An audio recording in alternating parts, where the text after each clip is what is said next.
The word cyberpunk has popped up a lot in the last several years and has become more popular now than ever before, even though many of its most iconic examples in media are almost 40 years old. Cyberpunk has been classically referred to as a genre of science fiction, where the not-too-distant future is portrayed as a place where high tech meets low life. And although it is a simple explanation, there is much more to this genre than meets the eye, and it is in this closer inspection that I feel it could be argued why the concept of the distant cyberpunk future has become so much more popular in recent years. But for simplicity's sake, instead of creating a 30-minute essay on the specifics, I am going to give you some examples that exist in our world today that really represent the world of cyberpunk, and why what used to be called a not-too-distant future is here now. Here are some reasons why you already live in a cyberpunk future. China has begun to roll out its social credit score system in the last year. The most comprehensive and ambitious system that compiles the data collected on over 1 billion people and turns every citizen into a number. This data is collected from every action an individual does, like paying their rent or other bills, to external actions collected through the hundreds of millions of cameras fitted with facial recognition software that can catch you doing anything from driving too fast to jaywalking. This number can go up or down depending on actions the individual takes. There is a veritable mass of boring and tedious things you can do that will make your social credit score increase or decrease, but when you look over them, you will notice a pattern. Criticizing the government of China will make your score drop very quickly. Keep in mind that criticizing the government is not just limited to voicing criticisms on social media. If you petition the government to address a problem, for example, your town's drinking water was poisoned by some heavy metals, you want to have the problem addressed, and so you petition the government for help. But in carrying out this petition for help, you lower your social credit score, because the government wants to incentivize its citizens to remain compliant and docile. If you wish to raise your social credit score, one of the more notable ways to do so is to tattle on or rat out other citizens who you think are breaking a rule. Just know that should your score drop down to certain levels, the government will take away your rights one by one. And should your score drop below certain thresholds, it will lock you into that score for a number of years before you can do anything at all to raise it back up. As your score lowers, you could expect to be denied access to public transportation, which is arguably more important a utility in China than it is in the West. You could be denied a driver's license and even lose your credentials or titles, which would of course make it harder to get a job, as well as cause you to lose your current job.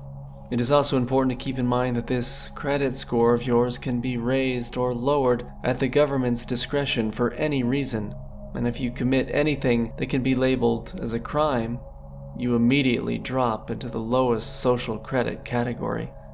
There is also a kind of bizarrely funny system China uses in which they will broadcast the names and faces of people with low social credit scores on billboards in cities as a kind of public shaming campaign, something right out of George Orwell's nightmare. There are many videos and articles that cover this system in depth. The point of covering it for the video is that it is a massive system that utilizes the data collected on people to control them. And though the Chinese Communist Party is the first to create a system like this, they won't be the last. We already know that the NSA was spying on Americans years ago, but today we still willingly give our data over to companies like Facebook for them to create personalized profiles to cater advertisements to us. Our data is already out there, and if China is successful in creating a docile and easily controlled population for years to come, then you can expect other governments and corporations alike to study their success and find ways to implement aspects of it into their own way of practice, be it for control or financial gain. This brings me to my next concept. The mega corporation is probably the most iconic aspect of the world of cyberpunk. It replaces the role that the overbearing authoritarian government played in previous older dystopian works, like Orwell's 1984. In the world of cyberpunk, the mega corporation acts almost like a government itself, outfitted with its own private military and threat of violence. The corporation usually is as powerful as it is in these stories because they provided the world with a product that was basically essential, which allowed them to gain a great amount of power and wealth. For example, in Blade Runner 2049, the Wallace Corporation created a way to grow a reliable food source, which staved off worldwide starvation in a time when the environment had deteriorated so much that traditional crops wouldn't grow. Of course, the food was bugs. If you're trying to paint a dismal future, you always have to include that everyone is eating bugs.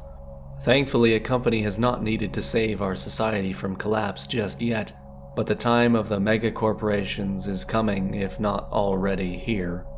The COVID-19 pandemic has ravaged smaller businesses who don't have the capital necessary to weather such an economic hardship.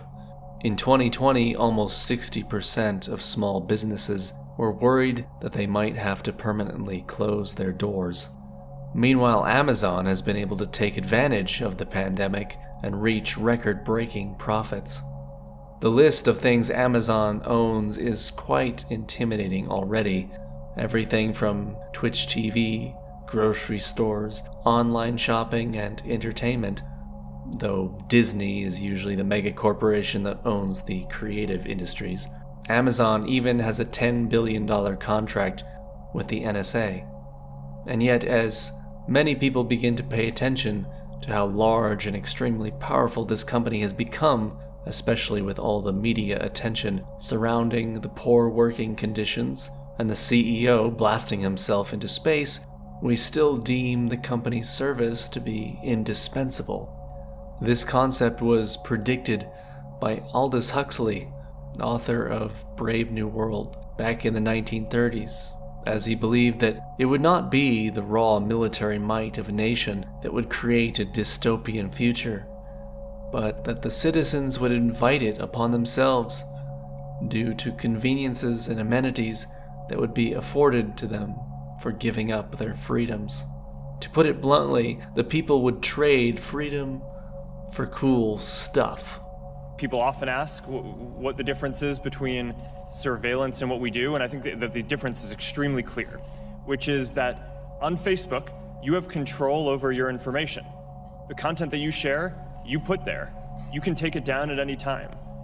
The information that we collect, you can choose to have us not collect.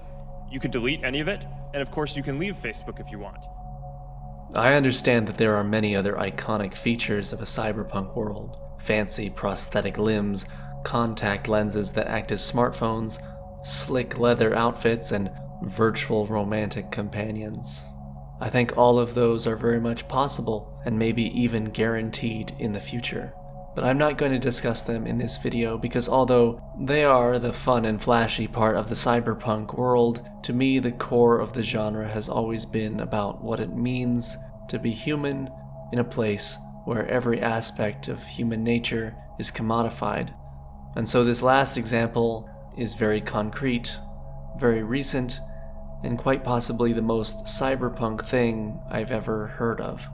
It will also combine the two other examples to showcase how the lack of principles of a large corporation, as well as the abuses of an authoritarian government, can collide. In the Zhejiang province of China, there are people known as Uyghurs, who are culturally very different from the traditional Han Chinese. Westerners would probably find their culture more akin to Islamic cultures than to Chinese ones. The Chinese Communist Party thinks these people and their culture to be a problem, as China desires a monoculture. So the CCP seeks to wipe out this Uyghur culture by carrying out what many call a cultural genocide. China did it to Tibet back in 1950. Now, many of you are probably aware of this situation, and you're wondering where the cyberpunk part comes in. Many of these Uyghur people have been placed in work camps, removed from their families, and forced to undergo re-education as part of their assimilation into traditional Chinese society. Since the Chinese government has essentially allowed itself to imprison 1 million people, they might as well utilize these people to make the Chinese government some money, so they have them do work in these camps. But Chinese companies don't pay as much as Western companies, so the CCP recently arranged to contract out hundreds of Uyghur people to make products for Universal Electric Incorporated, which manufactures parts for Samsung, LG, Microsoft, and Sony. These workers were transported by police escort to their new workplace, a workplace which Reuters magazine reported bear hallmarks to standard definitions of forced labor, such as working in isolation, under police guard, and with restricted freedom of movement. This is not a situation I feel I need to speak too much more on, as everything speaks for itself. To me, it represents the core of what a cyberpunk world is. People on the other side of the world, already being abused by an authoritarian regime, are essentially sold as a labor force to a company looking for cheap labor. People might be afraid to call it what it is. It's slavery. I don't even really feel like I have to explain why I find this scenario so poignant any more than I already have. As always, I hope I haven't bored you with semantics or being too superfluous. I love cyberpunk as a genre of science fiction and art, but I would prefer if we only took the cool fashion and left the rest for what it is supposed to be. A warning.